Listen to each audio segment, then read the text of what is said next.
মা, ও মা, আমি একটু বান্টিদের বাড়িতে যাই না, খেলতে যাই না মা। তাড়াতাড়ি খেলা শেষ করে চলে আসবো, দেখো তুমি। তাড়াতাড়ি বাড়ি ফিরবি, এ কথা কি আজকে তোর মনে থাকবে? একবার যদি বাড়ি থেকে বের হস খেলার বাহানা দিয়ে, আর তো বাড়ি ফেরার নাম নিস না। যাই না মা, বাড়িতে একা একা খেলা করছি, আমার একদম ভালো লাগছে না। মা, আমি চলে আসবো তাড়াতাড়ি। আচ্ছা ঠিক আছে, তাড়াতাড়ি চলে আসবি, খেলা করে মনে থাকে যেন। এরপর মিনা বান্টিদের বাড়ির উদ্দেশ্যে রওনা হয় খেলার জন্য। আর পথে বান্টিদের সাথে দেখা হয়ে যায়। কিরে বান্টি, কোথায় যাচ্ছিস? আমি তো তোদের বাড়িতেই যাচ্ছিলাম খেলার জন্য। আরে তোর হাতে ওইটা কি বান্টি? আমার কাছে এটা মরা লিচু গাছের চারা রে মিনা। মা আর আমি মিলে আজ বাগানটা পরিষ্কার করেছিলাম, তখন এই চারাটা চোখে পড়েছিল। মরে গেছে তো, তাই ফেলে দেওয়ার জন্যই যাচ্ছিলাম। আহারে, মরা চারা গাছটা কত অসহায়, মরে গেছে বলে তাকে এত অবহেলা করতে হচ্ছে। বলি বাঘিনী কাকিমা, মরা গাছ মরে গেছে তাতে কি হয়েছে? আরো কিছুদিন যত্ন নিয়ে দেখো, যদি জীবিত হয়। ধুর মিনা, তুই দেখছি পাগলের মতো কথা বলছিস। এই মরা গাছটা যত্ন নিয়ে কি হবে আমার? না দিবে পাতা, না দিবে সবজি, শুধু শুধু এতে অযথা সময় নষ্ট করার মতো সময় আমার নেই। আমার এটা বরং ফেলে দিয়েই আসি। না বাঘিনী কাকিমা, মরা গাছটা ফেলে দিও না, তার চেয়ে বরং আমাকে দিয়ে দাও, আমি যত্ন করব। বাবা, সামান্য একটা মরা গাছের জন্য তোর এত দরদ? আর দরদ উঠবেই না কেন? তোদের মতো গরিবদের আবার দয়া মায়া বেশি আছে কিনা? আচ্ছা ঠিক আছে, চাচ্ছিস যখন নিয়ে যা, যত্ত সব। এরপর মিনা অনেক খুশি হয়ে চারা গাছটা নিয়ে যায় বাড়িতে। কি ব্যাপার মিনা, তুই এত তাড়াতাড়ি বাড়ি ফিরলি যে? আবার হাতে দেখছি একটা মরা চারা গাছ সাথে নিয়ে এসেছিস। মা, আমি আর আজ বান্টিদের সাথে খেলবো না। তুমিও এভাবে বলছো? মরা চারা গাছ তো কি হয়েছে, আমি এটাকে অনেক যত্ন করব, দেখবে এটা একদিন সতেজ হয়ে উঠবে। আচ্ছা ঠিক আছে, তোর যা ইচ্ছা তুই তাই কর, আমি আর তোকে নিয়ে পারি না। ঠিক হয়েছিস তোর বাপের মতো। এরপর মিনা সেই মরা গাছটি রোপণ করে দেয়। রোজ সকালে মিনা সেই গাছটিতে পানি দেয় এবং খুব ভালোভাবে গাছটির যত্ন নিতে থাকে। মা, ও মা, দেখেছো গাছটি কত সতেজ হয়ে গিয়েছে? দেখে নিও, একদিন আমার এই ছোট্ট চারা গাছটিতে কত লিচু ধরেছে, আর আমি রোজ অনেক লিচু খেতে পারবো, তাই না মা? মা, আমি এখন যাই তাহলে, পুকুর পাড় থেকে কলস ভরে পানি নিয়ে আসি। হ্যাঁ রে মিনা, আগের থেকে মরা চারা গাছটি অনেকটা সতেজ হয়েছে, তুই তাড়াতাড়ি ফিরে আসিস কিন্তু। এরপর মিনা পানি আনার জন্য সেখান থেকে চলে যায়।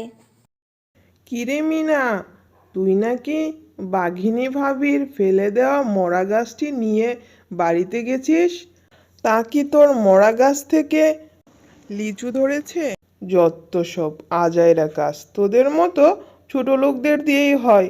মরা গাছকে আবার যত্ন নিতে হয়? ফেলে দিলেই তো হয়ে যায়। এইভাবে কেন বলছেন কাকিমা? ওই চারা গাছটা অযত্নের কারণে মরে গেছে। এখন আমি তাকে রোজ পানি দেই এবং যত্ন করি, এখন একদম সতেজ হয়ে গেছে। আপনি আমাদের বাড়িতে এসে দেখে যাবেন। হ্যাঁ রে মিনা, আমার তো আর খেয়ে দেয়ে কাজ নেই, মরা গাছ দেখতে যাব তোদের বাড়িতে। যা যা, পানি নিয়ে এখান থেকে চলে যা, আর কথা বাড়াস না। মা, এই নাও তোমার পানি। আমি এখন একটু বান্টিদের সাথে খেলতে যাই, অনেক দিন হয়েছে ওদের সাথে দেখা হয় না, খেলাও করি না। আচ্ছা ঠিক আছে, তাড়াতাড়ি চলে আসিস, আমি রান্না করতে গেলাম।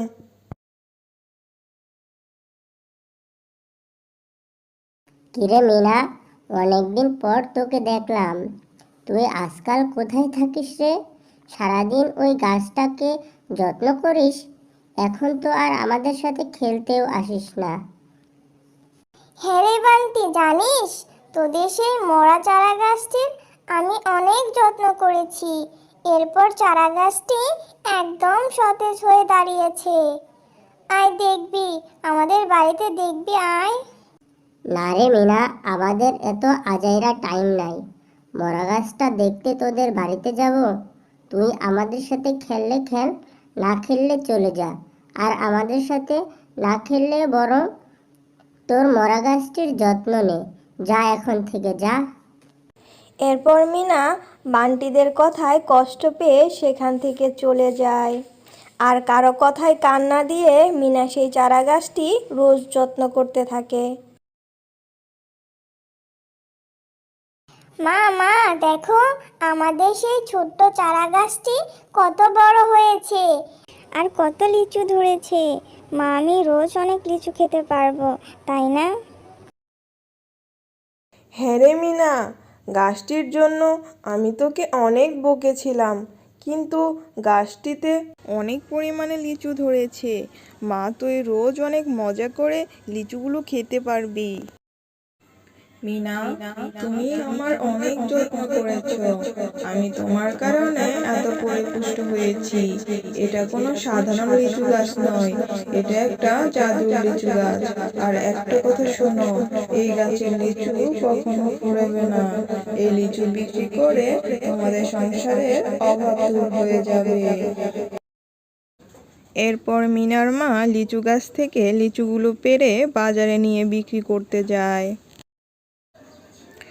এই লিচু আছে গো লিচু, মিষ্টি মিষ্টি লিচু, কে কে নিবেন নিয়ে যান, মিষ্টি মিষ্টি লিচু। কি রে শেফা, তুই এত লিচু কোথায় পেলি? লিচুগুলো তো দেখে তো বেশ রসে ভরা টসটসা লাগছে। তোদের তো বাগানে কোনো লিচু গাছের চারাও ছিল না, তাহলে কোথা থেকে পেলি এত লিচু? আরে বাঘিনী ভাবি, আমার মেয়ে মিনা কোথা থেকে যেন একটা মরা লিচু গাছের চারা নিয়ে এসেছিল। সেটা রোজ পানি দিয়ে যত্ন করত। সেই গাছ অনেক পরিপুষ্ট হয়েছে, আর সেই চারা গাছেই অনেক লিচু ধরেছে। আর সেখান থেকেই তো কিছু লিচু বিক্রি করার জন্য নিয়ে এসলাম। এই কথা শুনে বাঘিনীর মনে অনেক লোভ জন্মায় এবং সে তাদের বাড়িতে যাওয়ার সিদ্ধান্ত নেয়। কিরে মিনা, আমার চারা গাছটি তো অনেক বড় করেছিস, আর ভালোই করেছিস। এই চারা গাছটা আমার, তাই এই গাছের সব লিচু আমার। আমি এক্ষুনি এই লিচুগুলো পেড়ে নিয়ে যাব। এই কথা বলে বাঘিনী গাছটির কাছে যেতেই গাছটি কথা বলে ওঠে। বাঘিনী, তুই অনেক লোভী এবং শয়তান। আমি অপরিপুষ্ট ছিলাম বলে তুই আমাকে অনেক অবহেলা করেছিস, আমাকে তুই ফেলে দিয়েছিস। এখন আবার এসেছিস আমার গাছের বেগুন নিতে? বাঁচতে চাইলে পালা এখান থেকে, না হলে আমি তোকে আজকে শেষ করে দেব। এই কথা বলে গাছটি বাঘিনীকে তার জাদু শক্তি দিয়ে শাস্তি দেয়।